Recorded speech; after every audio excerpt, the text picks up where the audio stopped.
Welcome to another Vintage Fishing Reel Service video. In this episode, we have a Zebco Micro 11.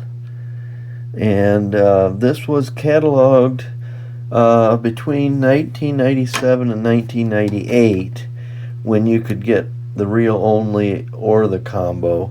And then cataloged 99 and 2000 with the combo only. I have a combo here, so this is the original rod that would have come with it. It says the Zebco Micro, and let's see here, is there anything? Okay, it says MZG 46UL for ultralight action, and it looks like I think it's a 4 foot 6 inch rod. So get this off of the rod here.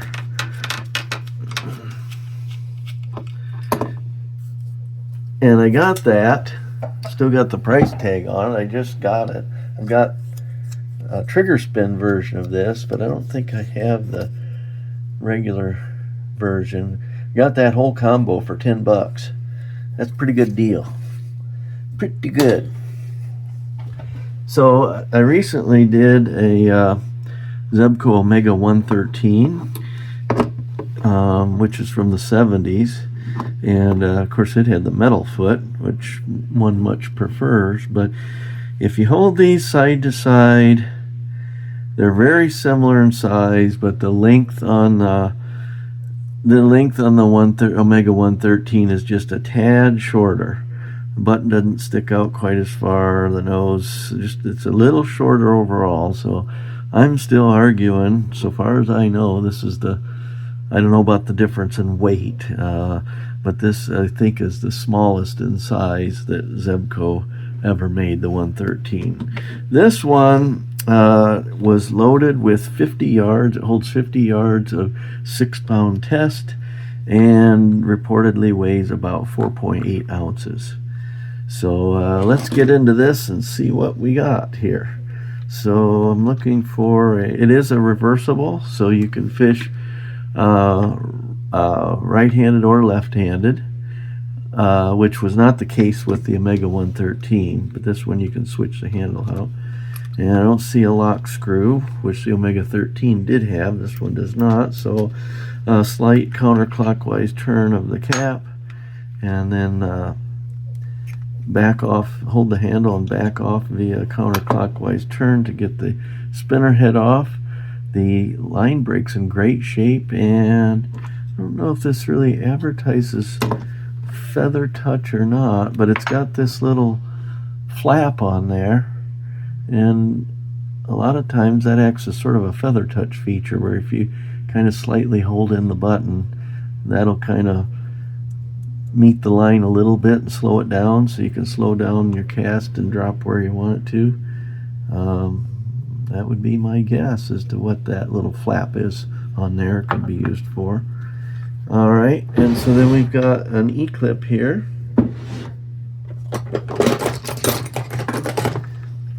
That we can, well, we better make sure it drags all the way down. You want to always do that before you start removing the spool and E-clip and all that.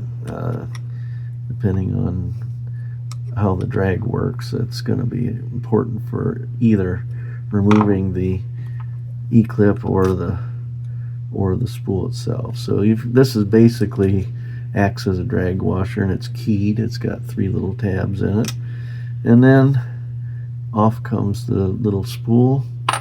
I just love these little reels. They're just so much fun to fish.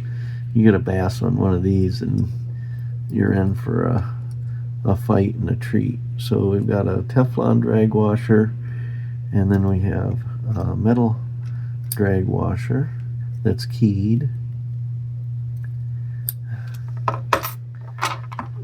Okay, and then we have this, so there's your washer, and then we have this pressure plate. And built into the pressure plate is the drag clicker. So that runs up against these teeth on the back side of spool and makes your drag clicking sound. So that, let's see, one of those tabs ends up going into the drag screw, the head of the drag screw, and the other one goes into this little round hole right there when that goes back together. That's your pressure plate. At this point we can take off the rear cover.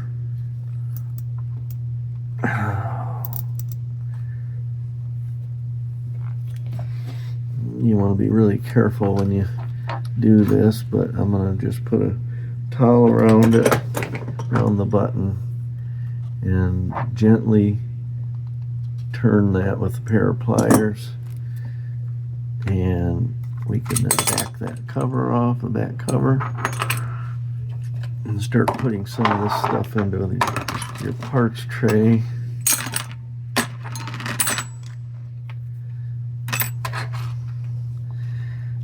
And then we can take off the handle. There'll be a penny in there, so ouch. So we can take a penny and remove this, barrel type nut, and then we can take the crank off, and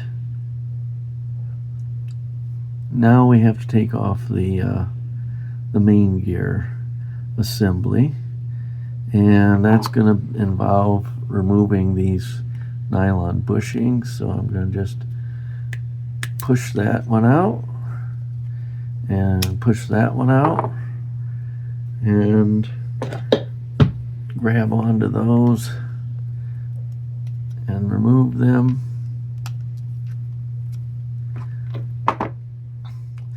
And then we want to keep an eye before we start getting too crazy on what's going on with the anti-reverse. So I'm going to pull this up and out of there. Okay, so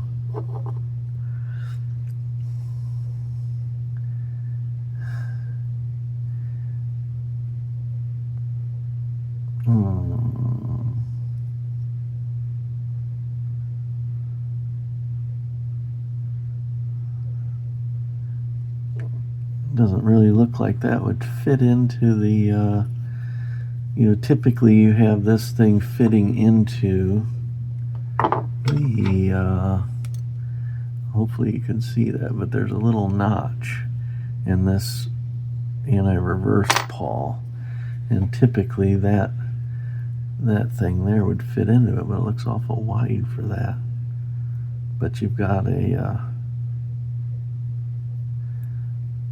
some kind of a shim washer there, and then you've got this thing here. Maybe it's that tab there that fits into the anti-reverse pawl. That's probably more likely. It does look like this pawl comes out, so I'm guessing this whole little springy thing just came off of there. I'm guessing that when you put that in there, that tab maybe fits in there. We'll find out when we put it together. When we put it back together, we should now be able to pull out our pinion gear and shaft and put that in the parts tray. And there's all kinds of nasty old grease in there. I suspect this, I'd be shocked if this thing had ever been serviced before. But there's a bunch of nasty old grease there. We can scoop some of that out before we get it to the sink. I don't think this has any bearings, so this is all bushings. And one last thing we can do is take off the drag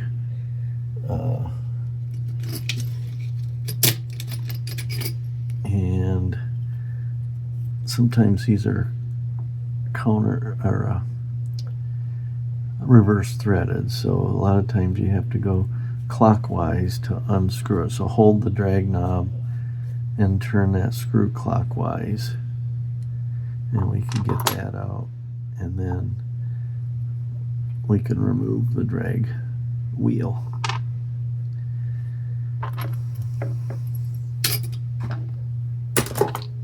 So we can put these in the parts tray, and these will be going over to the sink, where I'll be using WD-40 mainly as a solvent to get rid of the grease, and getting a cotton swab down into these holes and journals and things, and also into these plastic bushings. You want to get that gunk cleaned out of those, and then I'll scrub with Dawn dishwashing soap and a toothbrush, and I'll be back just like that. Okay, let's start by getting our drag wheel back into place. This is metal. That's pretty cool. That's a solid metal drag wheel. And we have to, let's see here. Okay, so the little spring on there, unlike some of them that had sort of teeth on the underside of the wheel, that spring just engages the reeded edge on there. So all you have to do is stick that in, and you don't have to worry. The spring will find its way. So we want to get our drag screw back in there, and remember, this is reverse threaded, so it's going to be counterclockwise to tighten that in. So hold on to the drag screw, get it lined up in the hole, and turn it back all the way, and kind of get it parallel with the margins there, so when you put your tab of your pressure plate in there, it'll slip right in. Okay, now we're ready for our pinion gear and axillary shaft here, and I'm just gonna, there's a little bit of old grease still stuck in this helical pinion gear that I want to make sure to get out of there. Didn't come out with the toothbrush, and that's really important, especially if it's hard, because that'll cause things to sort of skip a little bit when those teeth engage that hardened grease. Alright, so now we got to re-grease that thing. So I'm going to take my real grease here, real R-E-E-L, not R-E-A-L. It's certainly authentic grease, but it's made for fishing reels. And then I'm going to pull this. You wouldn't necessarily have to do this, but I like to pull the pinion gear up and get some oil underneath in there. You could do it just by squirting it up here and then rubbing it in, but that's the way it goes. And so now oil the shaft itself here, and then slip that back into place. Now we're ready for our main gear assembly, and we're going to want to pack the teeth of that, and the cogs on the anti-reverse gear.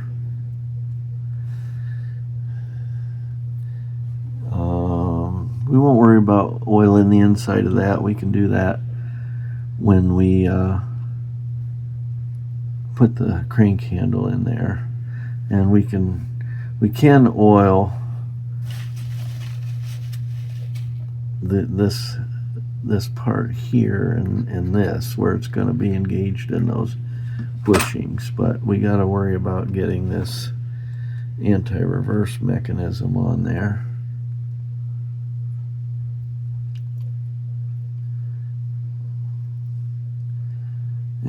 and then we had this shim washer that went on top.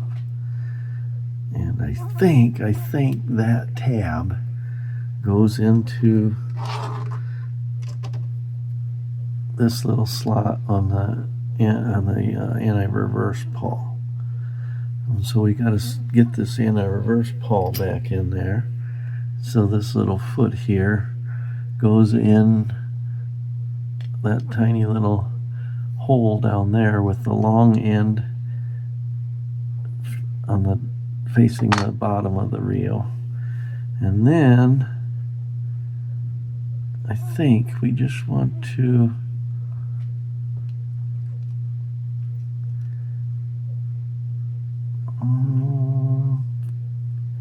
what is that?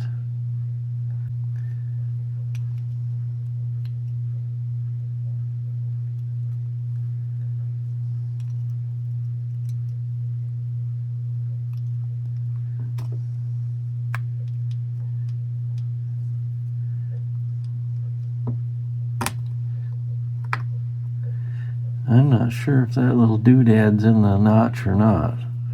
And I'm just going to do a little test run. I'm not going to stick these bushings in all the way. I'm just going to kind of get them in place so I can center that shaft on there.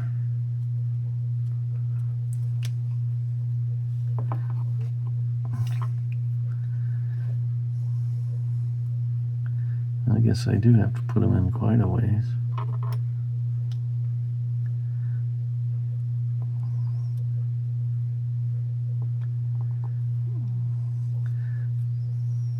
Yeah, I don't think anything's turning here.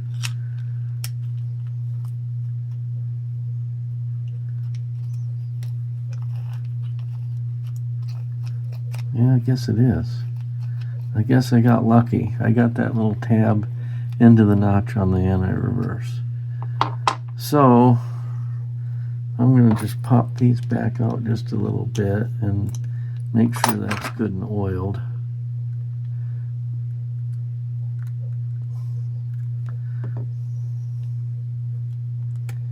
And then there's a little groove on the housing and a little tab in the bushing that on the top and bottom there that you have to get lined up so that you can seat that. See, this one isn't in there right, I don't think. Yeah, it is. Yeah, it is. So that you can seat that all the way in. Now we can I'm going to go ahead and oil these handle knobs while I'm thinking about it. A couple drops in there, a couple drops in there. I've already WD-40'd in there to, you know, kind of rinse out the gunk. And you can see it even if the oil comes through. That oil goes in clear and just comes out black. Look at that. It just, there's a lot of gunk that gets down inside those. Then we can oil this and run that through. And again, I'm right-handed, so it's going on the right hand side. I could put it in the other way if I was left-handed. All right, now we're ready for our barrel nut here. And the good old Zebco penny method. Tighten that down, and that's running great. And the drag wheel clicker is working. You can see it just, that little spring just rides up on the reeded edge of the wheel.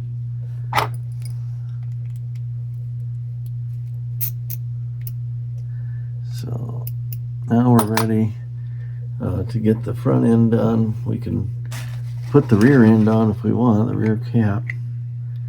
Just find the little punch outs and the grooves. Clockwise turn till it stops. Our pressure plate, we want one tab to fit up into this drag screw like that. The other one fits in that hole there. Because this spool, when the drag is engaged, is going to be rotating around the spindle here. That should be greased, and the top of the spindle should be greased to reduce wear and tear on the nylon arm of your pickup pin. Then we're ready for our metal drag washer, which is keyed, so just rotate it around till it fits down in those grooves. Then your Teflon drag washer, then your spool, making sure that the side with the little teeth is facing down so that that engages the drag clicker.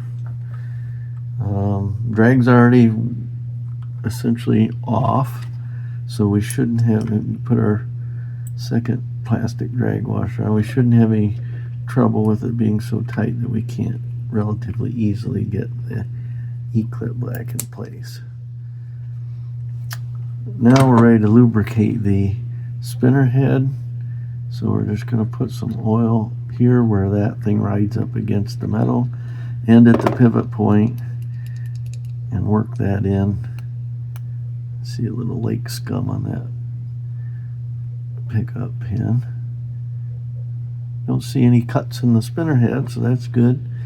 Then we can hold onto the handle and clockwise turn till that's moderately tight, but you don't want to over tighten it. And now we're ready for our cover. Find the drain hole and make sure that faces down, which should mean that your Zebco logo, when it's all said and done and tightened up, is at the top. So find your punch and your grooves, turn that till it stops,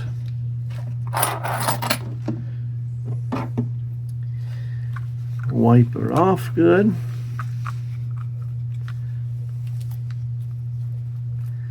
Now we need to check our anti-reverse override. That's working. And our reverse is working. You now have a completely serviced, running like new, pretty good for no bearings and just bushings, Zebco Micro 11, cataloged either as reel only or reel in combo between 1997 and 2000. So I hope you enjoyed that. Thanks for watching, and I'll see you next time.